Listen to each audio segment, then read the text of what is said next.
Who is the best when it comes to taking down cavalry with other cavalry? I said Demigryph Knights. Some of you think that I may have gotten it wrong, so I'm here to test a few more.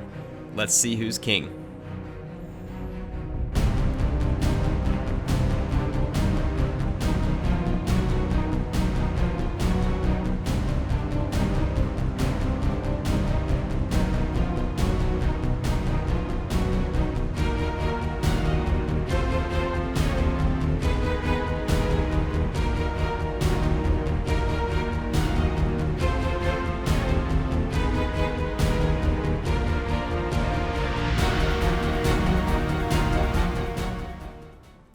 Alright, so as I said in the intro, I'm here to retest some things that you all said I missed.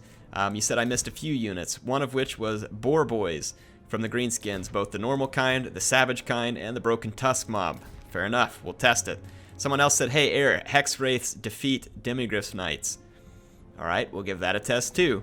And then someone else is like, Heir, I think you missed some with the Lizardmen because the Cold One Spear Riders actually have anti-large and anti-armor. Again, great call out, so we'll test it. I will give you my thoughts before the test, and then we'll see what happens. So, Spear Riders, I think these guys are actually going to perform pretty good because they're anti-armor and anti-large, and they retain 90 armor, which is great, and they're shielded, which is going to give them decentish melee defense. However, their melee attack is pretty low, and their charge bonus is pretty limited. I'm going to say that the Demigryph Knights win this. When we look at the numbers, they only have twice as many units as the Demigryph Knights, and the Demigryph Knights are just stronger, much higher armor, and better stats. Though this is impressive, and I do think that they would trade cost effectively, despite probably not winning the fight. Again, I think they would trade cost effective. When it comes to Hex Wraiths, so Hex Wraiths, people say that Hex Wraiths win. The only reason I'm going to say that I agree with that is because I tested it the other day, and they win pretty much all the time. There were like a couple of rare occasions where the Demigryph Knights just won barely. I did this test with a Necromancer on the battlefield to assume that the Hex Wraiths get a little bit of healing. So we'll see how it goes. In any case, and then the other one was the Boars. Now, the Boars I think are going to trade very cost effectively. Where are they at here? Greenskins. Yeah, I think the Boars are going to trade cost effectively, albeit they're going to lose. So does that make them a better cavalry if they trade good? Not really, because I think Demigryph Knights are better in the sense that they're harder to rout. They have higher armor, they're a little bit harder to kill. But if you're having to slow down Demigryph Knights with the Greenskins, my guess is that Boar Boys will actually do that job somewhat cost effectively. Broken Tusk Mob might actually win because their stats are slightly better, but I still doubt it. Their armor is a little better, but I still don't think they're going to win just because I don't think that their weapon strength is enough. So anyway, that's just my thoughts. And then the Savage Boar Biggins, I don't think these guys have a prayer. They do have a much better charge, which is going to help them, but look at that lack of armor. Yeah, the lack of armor and melee defense and then no anti-large, I think these guys are going to go down hard. We'll see. Let's see how it all trades up. I'll see you on the battlefield, and we'll look at them one by one.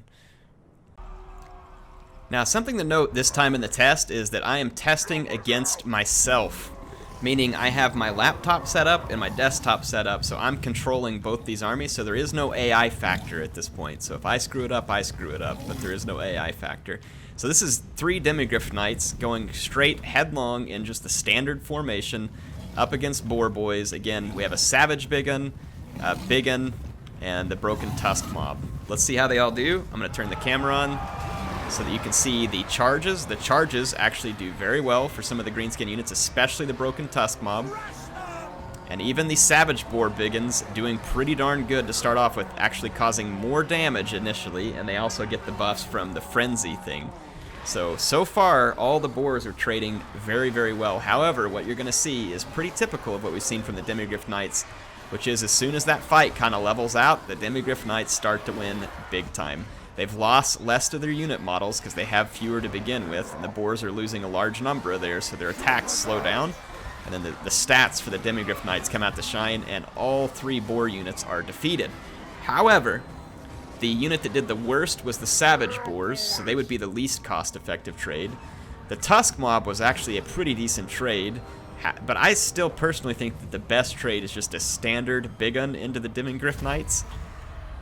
They're not half of the price, but they're a lot less.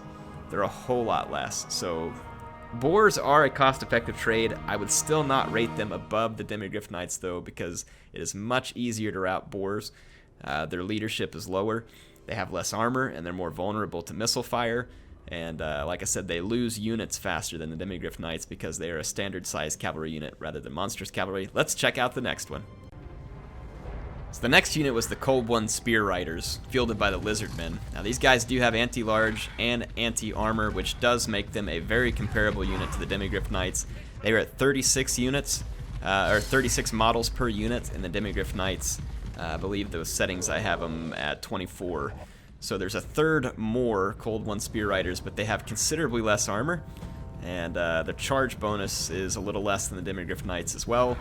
I did 3 different formation sizes, like spread out, regular, and like a column formation, just to see if any of those made any difference. Again, on the charge, the Spear Riders do some decent damage. Again, these guys cost 1,000 gold versus 1,500 for the Demigryphs, so this is a cost-effective engagement, absolutely, for the Lizardmen, and it's a much better trade than the Horned ones, in my opinion, because you get almost as much damage done for less cost on the part of the Lizardmen. So you're not going to win, but you're going to take away, you know, roughly about 2/3 of the health of these Demigryph Knights, and your unit costs 2/3. So where it did worse, though, was in the blocky formation. Again, because the blocky formation lets the Demigryph Knights fight in prolonged combat with less charge effect. And you can see that the unit that probably did the best was the unit that had the widest formation on the charge. It's very close, 1712 and 1689. Very close between the one that was in standard formation and the one that was spread out. And if I remember right, with these units, spread out formation was the same as where they started, so that's probably why it was close to the same. So yeah, don't get in a blocky formation, and your Spear Riders should trade well. Again, even though they trade well, I wouldn't rank them up above Demigryph Knights in terms of their total effectiveness. You do have to worry about these guys rampaging and other stuff like that may not be great. So overall, still think Demigryph Knight is the better unit over these guys, but a good unit and a good call out. Now this is where it's going to get interesting, folks. We're going to have the Hex Wraiths. Now people swear to me that the Hex Wraiths beat the Demigryphs. I did a test, they did win. This time, though, we're going to do a couple of Hex Wraiths and a little more spread out formation, and then a column formation. I know this column formation is nothing likely to see on the battlefield, but it kind of simulates more of a, what if the two units don't get a good charge on each other? What is the prolonged combat? I mean, that's what the column formation is really going to teach us. This is a fully spread Demigryph, and this is a standard formation Demigryph. So let's see how these all stack up. So off the charge, Hex Wraiths do a pretty solid amount of damage. See over here where they were spread out, their charge is better and they do more damage initially, whereas over here the fight starts off more even, but then a few of these Hex Wraiths spread around behind the Demigryph Knights. Let's see what happens. So right now it's looking pretty good for the Hex Wraiths. Hex Wraiths have armor piercing damage, but they're also ethereal, so they're just ignoring most of the attacks off the Demigryph Knights, but you can see it's still a close fight. And again, this is with the Necromancer in the background who is imparting some healing to these Hex Wraiths, but otherwise it's a pretty straightforward fight. Neither Lord is within support range, but I figured it was okay for the Vampires to have some healing. That's just part of a Vampire army, and I wanted that to be represented. You got Crumbling, but the Hex Wraiths managed to pull off a rout because of Terror. So had this been like the Altdorf Griffites, I'm not 100% convinced that the Hex Wraiths would have won. Heir, why don't you test it? Because the Altdorf Griffite is kind of a special unit, and I'm trying to do more vanilla units. I know I threw the Broken Tusk mob in there. I got it. I just don't have time to test like all the little individual units.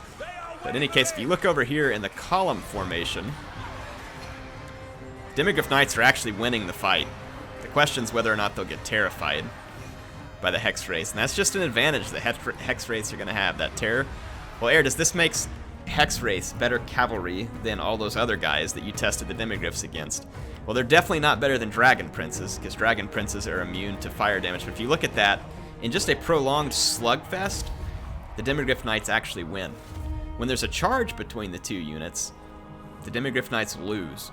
So what it means is that the Demigryph Knight is actually still better in prolonged melee than the Hex Wraiths. And there's a chance that sometimes those Demigryph Knights won't terror rout, which means that you might actually see a victory. This is a very close fight.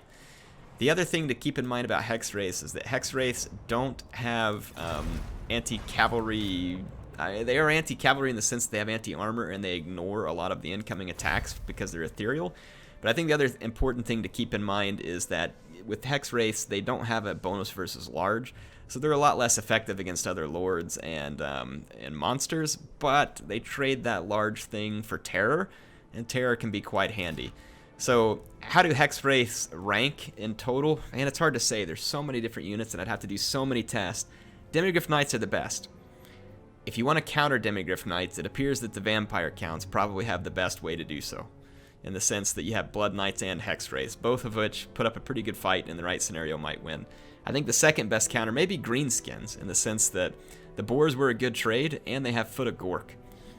I don't know, maybe Lizardmen get in there too, because Lizardmen can heal things too. Again, I don't know. Spear Riders were a pretty decent trade. You all tell me what you think. Like I said, I'd have to do a whole lot more tests, but hopefully this wrapped up some of this. Someone called out Dragon Ogres, and some people are probably going to be mad because I didn't test Dragon Ogres.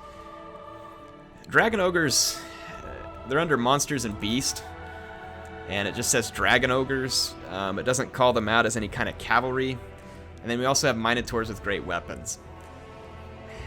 I'm not going to throw them in on this episode because I don't really feel like they're cavalry. We'll check them out soon. I do hope you all enjoyed this. HeirofCarthage, signing out for now. I'll see you again.